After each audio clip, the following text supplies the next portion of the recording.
This is the Lone Crater YouTube. We hope this video helps. You're starting right away. Sign into the Xbox or Microsoft account you'll edit because permissions follow the account. Once signed in, find your profile via the guide or Xbox.com, open Customize Profile and choose Change Gamurpic. Make sure your image is ready, PNG or JPEG, under 2 MB and roughly square for best results, so you won't interrupt the flow. This step prevents later cropping surprises and speeds the upload. Now you're set to pick or upload the new picture. Now you'll upload and refine.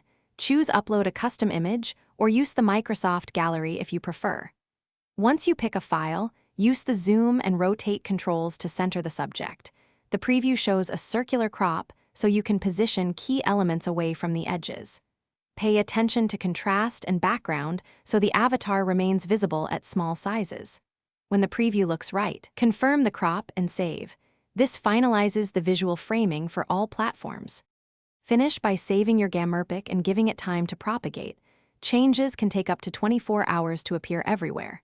If you don't see the update, sign out and back in or clear the console/app cache to force a sync. If upload fails immediately, verify the image meets size and policy rules and that your account has no restrictions. If problems persist, try a different device or a smaller /resaved file. That usually resolves format or caching conflicts quickly. Thanks for watching. Consider subscribing if we helped you.